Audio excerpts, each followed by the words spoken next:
Hi friends, welcome to Indian cuisines. എൻ്റെ channel ആദ്യമായിട്ടാണ് കാണുന്നതെന്നുണ്ടെങ്കിൽ വീഡിയോ കണ്ടതിന് ശേഷം സബ്സ്ക്രൈബ് ചെയ്യാൻ മറക്കരുത്. ഇത് നമ്മുടെ ഇന്നത്തെ റെസിപ്പിയാണ് ബീഫ് കബാബ്.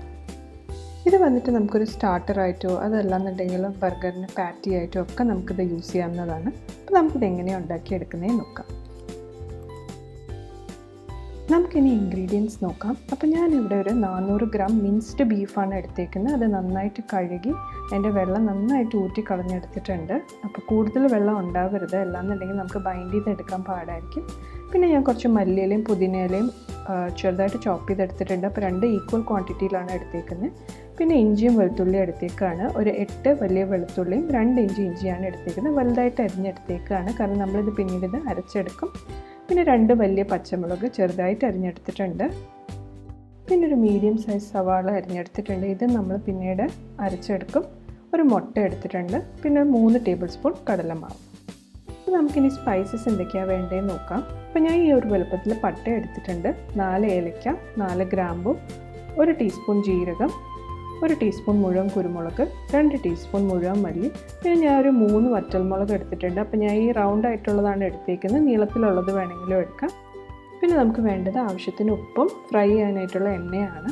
അപ്പോൾ നമ്മളിവിടെ ആദ്യം ചെയ്യേണ്ടത് ഈ സ്പൈസസ് എല്ലാം ഒന്ന് ചെറുതായിട്ട് റോസ്റ്റ് ചെയ്തെടുക്കണം.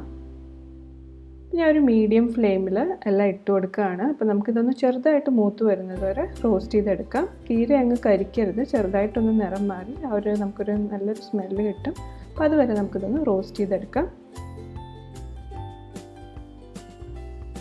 ഇതിപ്പോൾ ആയിട്ടുണ്ട് ഒരുവിധം. അപ്പോൾ ഞാൻ ഇനി ഫ്ലെയിം ഓഫ് ചെയ്തിട്ട് ഇത് നന്നായിട്ട് തണുത്തതിന് ശേഷം ഇത് പൊടിച്ചെടുക്കുക. അതിന് ശേഷം നമ്മൾ പാനിലേക്ക് കുറച്ച് എണ്ണ ആഡ് ചെയ്ത് കൊടുക്കുകയാണ്. അപ്പോൾ നമ്മൾ ഇനി ഇഞ്ചിയും വെളുത്തുള്ളിയും ഉള്ളിയും ഒന്ന് വഴറ്റിയെടുക്കാൻ പോവുകയാണ്. അപ്പോൾ അതിൻ്റെ ഒരു പച്ച മണം ഒന്ന് മാറി കിട്ടാൻ വേണ്ടിയിട്ടാണ്. അതിന് ശേഷം നമ്മളിത് അരച്ചെടുക്കും. അപ്പോൾ ഇഞ്ചിയും വെളുത്തുള്ളിയും ഒന്ന് ചെറുതായിട്ട് നിറം മാറി വരുമ്പോഴത്തേക്ക് ഇതിലേക്ക് സവാള ആഡ് ചെയ്ത് കൊടുക്കാം. അപ്പോൾ സവാള ഒന്ന് നന്നായിട്ട് വഴണ്ട് വരുന്നത് വരെ നമുക്കൊന്ന് വഴറ്റി കൊടുക്കാം. അപ്പോൾ ഇതിപ്പോൾ എല്ലാം ഒന്ന് നന്നായിട്ട് സോട്ടായിട്ട് കിട്ടിയിട്ടുണ്ട്. അപ്പോൾ നമുക്കിനി ഫ്ലെയിം ഓഫ് ചെയ്തിട്ട് ഇത് നന്നായിട്ടൊന്ന് തണുക്കാൻ വയ്ക്കാം. അതിന് ശേഷം നന്നായിട്ടിത് അരച്ചെടുക്കുക. പിന്നെ നമ്മൾ ചെയ്യേണ്ടത് നമ്മുടെ മിൻസ്ഡ് ബീഫ് ഒന്ന് മിക്സറിലൊന്ന് ചെറുതായിട്ടൊന്ന് അരച്ചെടുക്കുക. ഇതിലധികം വെള്ളം ഇല്ലാത്തതുകൊണ്ട് തന്നെ നമുക്ക് അരച്ചെടുക്കാൻ ഒരു ഇച്ചിരി പാടായിരിക്കും. അപ്പോൾ ഇതൊന്ന് കുറച്ചും കൂടി ഒരു പേസ്റ്റ് ഫോമിലാക്കുമ്പോഴത്തേക്കും നമുക്ക് ബൈൻഡ് ചെയ്യാനൊക്കെ എളുപ്പമായിരിക്കും. അപ്പോൾ മിൻസ്ഡ് ബീഫ് അല്ല യൂസ് ചെയ്യുന്നതെന്നുണ്ടെങ്കിലും അതും ഒന്ന് മിക്സറിലൊന്ന് അരച്ചെടുത്താൽ മതിയാവും. അപ്പോൾ നമുക്ക് ഈ ഒരു പരുവത്തിൽ കിട്ടും. ഇതിപ്പോൾ ഒരു ചെറിയൊരു പേസ്റ്റ് പോലത്തെ ഒരു പരുവത്തിൽ കിട്ടി. പിന്നെ ഞാൻ ഇവിടെ ഇഞ്ചിയും വെളുത്തുള്ളിയും സവാളയും തണുത്തതിന് ശേഷം നന്നായിട്ടൊന്ന് അരച്ചെടുത്തിട്ടുണ്ട്. അതുപോലെ തന്നെ നമ്മുടെ സ്പൈസസും തണുത്തതിന് ശേഷം നന്നായിട്ടൊന്ന് പൊടിയാക്കി എടുത്തിട്ടുണ്ട്. അപ്പോൾ നമുക്കിതിനി മാരിനേറ്റ് ചെയ്തെടുക്കാം. ഇനി മാരിനേറ്റ് ചെയ്യാനായിട്ട് നമ്മുടെ ബീഫ് ഒരു ബൗളിലേക്ക് ആഡ് ചെയ്യുക. അതിൻ്റെ ഒപ്പം തന്നെ നമ്മൾ പൊടിച്ചു വെച്ചേക്കുന്ന സ്പൈസസ് ആഡ് ചെയ്ത് കൊടുക്കുക. പിന്നെ മല്ലിയിലയും പുതിനയിലയും ആഡ് ചെയ്യുക, പച്ചമുളക് ആഡ് ചെയ്യുക. പിന്നെ അതിൻ്റെ കൂടെ നമ്മൾ അരച്ച് വെച്ചേക്കുന്ന ഇഞ്ചിയും വെളുത്തുള്ളി സവാളയുടെ പേസ്റ്റ് ആഡ് ചെയ്ത് കൊടുക്കുക. അതിൻ്റെ കൂടെ ഒരു മുട്ടയും 3 ടേബിൾ സ്പൂൺ കടൽമാവും കൂടെ ആഡ് ചെയ്യുക. ആവശ്യത്തിന് ഉപ്പും കൂടെ ആഡ് ചെയ്ത് കൊടുക്കുക. അപ്പോൾ കടലമാവ് വന്നിട്ട് ഞാൻ ബൈൻഡ് ചെയ്യാൻ വേണ്ടിയിട്ടാണ് നമ്മളിവിടെ യൂസ് ചെയ്യുന്നത്. അപ്പോൾ ഇതെല്ലാം ഒന്ന് നന്നായിട്ട് മിക്സ് ചെയ്തെടുക്കുക. അപ്പോൾ ഞാനിതിപ്പോൾ എല്ലാം നന്നായിട്ട് മിക്സ് ചെയ്തെടുത്തിട്ടുണ്ട്. അപ്പോൾ നമുക്കിതിനെ 1 മണിക്കൂർ മാരിനേറ്റ് ചെയ്യാൻ വയ്ക്കാം. കൂടുതൽ നേരം വെക്കണം എന്നില്ല, 1 മണിക്കൂർ വെച്ചാൽ മതിയാവും. ഇതിപ്പോൾ ബീഫ് ഞാൻ 1 മണിക്കൂർ മാരിനേറ്റ് ചെയ്ത് വെച്ചിരുന്നു. അപ്പോൾ നമുക്കിതിനെ ഷേപ്പ് ചെയ്തെടുക്കാം. അപ്പോൾ ഞാൻ ഇതിപ്പോൾ നമ്മൾ കട്ട്ലറ്റിനൊക്കെ ഷേപ്പ് ചെയ്യുന്ന പോലെയാണ് ഷേപ്പ് ചെയ്തെടുക്കാൻ പോകുന്നത്. അപ്പോൾ അങ്ങനെ തന്നെ ചെയ്യണം നിർബന്ധമില്ല, വേണമെങ്കിൽ നമുക്ക് നീളത്തിൽ വേണമെങ്കിൽ ഷേപ്പ് ചെയ്തെടുക്കാം. അപ്പോൾ ഒരു വലിയൊരു ബോൾ എടുക്കുക, ഇച്ചിരി കട്ടിക്ക്. അതിനുശേഷം നമ്മൾ കട്ട്ലറ്റിനൊക്കെ ഷേപ്പ് ചെയ്യുന്നത് പോലെ ഷേപ്പ് ചെയ്തെടുക്കാം. അപ്പോൾ കബാബ് വന്നിട്ട് നമുക്ക് വേണമെങ്കിൽ പാൻ ഫ്രൈ ചെയ്തെടുക്കാം, അതല്ലെങ്കിൽ ഓവനിൽ ഗ്രില്ല് ചെയ്തെടുക്കാം, അല്ലെങ്കിൽ ബാർബിക്യൂ ചെയ്തെടുക്കാം. അപ്പോൾ ഞാനിതിപ്പം പാൻ ഫ്രൈ ചെയ്തെടുക്കാനാണ് പോകുന്നത്. അപ്പോൾ ഏത് മെത്തേഡാണ് യൂസ് ചെയ്യുന്നതെന്നുണ്ടെങ്കിലും ഒരു കാര്യം പ്രത്യേകം ശ്രദ്ധിക്കുക, ഇത് കൂടുതൽ നേരം കുക്ക് ചെയ്യാൻ പാടില്ല. കാരണം ഇത് മിൻസ്ഡ് ബീഫ് ആയതുകൊണ്ട് തന്നെ എളുപ്പം നമുക്കിത് വെന്ത് കിട്ടും. അപ്പോൾ കൂടുതൽ നേരം നമ്മൾ ഓവർ കുക്ക് ചെയ്യുകയാണെന്നുണ്ടെങ്കിൽ പിന്നെ ഇതിന് ഒട്ടും ടേസ്റ്റ് കാണില്ല, കാരണം ഇത് ഭയങ്കരമായിട്ട് ഡ്രൈ ആവും. അപ്പം ഒരു സ്വാദം ഉണ്ടാവില്ല. കാരണം ഇത് വന്നിട്ട് കുറച്ച് ജ്യൂസി ആയിട്ട് ഇരുന്നാലാണ് അതിൻ്റെ ഒരു ടേസ്റ്റ് ഉണ്ടാവുക.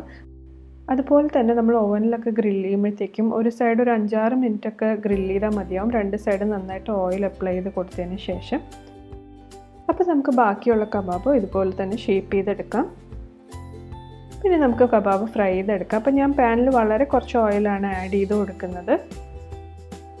അതേപോലെ തന്നെ ഒരേ സമയത്ത് കുറേ എണ്ണ ഒരുമിച്ച് ആഡ് ചെയ്യരുത്, കാരണം നമുക്ക് പിന്നീട് അത് മറിച്ചിടാനൊക്കെ പാടായിരിക്കും. അപ്പോൾ ഞാൻ ഇനി ഒരു മീഡിയം ഫ്ലെയിമിൽ 2 മിനിറ്റാണ് ഒരു സൈഡ് ഫ്രൈ ചെയ്തെടുക്കാൻ പോകുന്നത്. ഞാൻ ഒരല്പം ഓയിലും കൂടെ മുകളിൽ ഒഴിച്ചു കൊടുക്കുകയാണ്. ഇതിപ്പോൾ 2 മിനിറ്റ് ആയി. അപ്പോൾ ഞാൻ ഇനി മറിച്ചിടാൻ പോവാണ്. മറിച്ചിട്ടതിന് ശേഷം അടുത്ത സൈഡും ഇതുപോലെ 2 മിനിറ്റ് മീഡിയം ഫ്ലെയിമിൽ ഫ്രൈ ചെയ്തെടുക്കാം.